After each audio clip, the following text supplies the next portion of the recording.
तो जब दो देशों के बीच जंग छिड़ती है तो इंफॉर्मेशन वॉरफेयर का भी इस्तेमाल किया जाता है। और अब इजराइल के चैनल में देखिए क्या दावा किया जा रहा है पजेश्कियान के ताल्लुक से। उन्हें बंधक बताया जा रहा है। मैं बंधक हूं।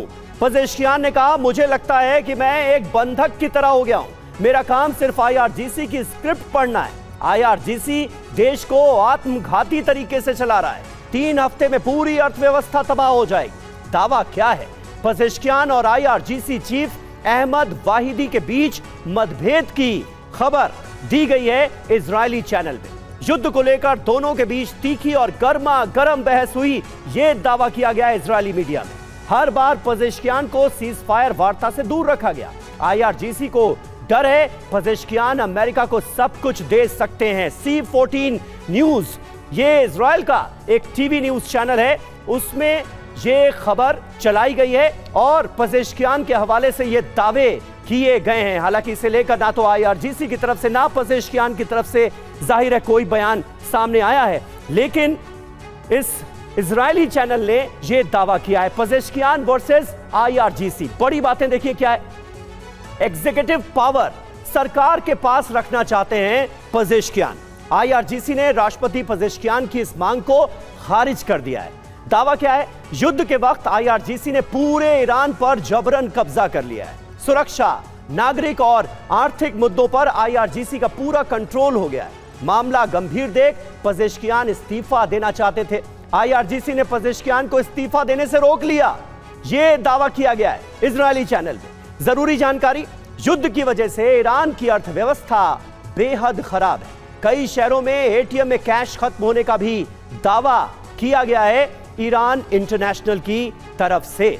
हमारे साथ मनीष झा, हमारे सहयोगी तेल अवीव से हमारे साथ मौजूद हैं। मनीष, इजरायली चैनल के इस दावे में कितना दम नजर आता है? क्योंकि जाहिर है ईरान की तरफ से ना तो कोई कॉन्फर्मेशन हुआ है ना आगे होगा, लेकिन IRGC और ईरान के राष्ट्रपति मसूद पजेश्कियान के बीच सब कुछ ठीक नहीं चल रहा है। मतभेद उभर कर सामने आ गए हैं। क्या लगता है आपको, इन दावों में कुछ दम है या फिर इसे इंफॉर्मेशन वॉरफेयर का हिस्सा माना जाए?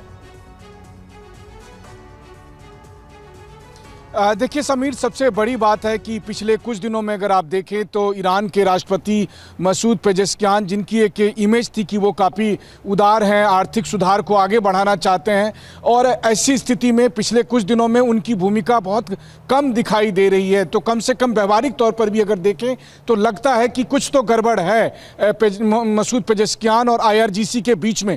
वैसे भी अगर ईरान के सिस्टम को देखें तो IRGC सीधे सीधे सुप्रीम लीडर को रिपोर्ट करती थी, राष्ट्रपति को रिपोर्ट नहीं करती थी, और राष्ट्रपति अलग से सुप्रीम लीडर को जो है सो अलग माध्यम से रिपोर्ट करते थे। तो वैसी स्थिति में ऐसा लग रहा है कि जो राष्ट्रपति और जो एग्जीक्यूटिव फंक्शन है और जो IRGC है, दोनों अलग अलग काम कर रहे हैं। और ये केवल इजराइल का ही नहीं बल्कि ईरान पर नजर रखने वाले हर विशेषज्ञ को लग रहा था। अब ऐसी स्थिति में ये बात सामने आई है कि जो इजराइल में खबरें हैं कि ईरान के राष्ट्रपति को लगता है कि वो यहाँ पर बुरी तरह से फंस गए हैं। वहीं दूसरी तरफ अगर देखा जाए तो ईरान के राष्ट्रपति को यह लगता है कि अगर हम बहुत ज़्यादा टकराव करेंगे तो फिर उसका रास्ता सही नहीं होगा। वैसी स्थिति में हो सकता है कि ईरान को उसकी भारी कीमत चुकानी पड़े जो इस वक्त जंग के हालात में है। लेकिन IRGC दूसरे तरीके से काम कर रही है और हम और आप सब लगातार ये बात कह रहे हैं कि सुप्रीम लीडर के मारे जाने के बाद से IRGC पूरी तरह से स्वतंत्र है।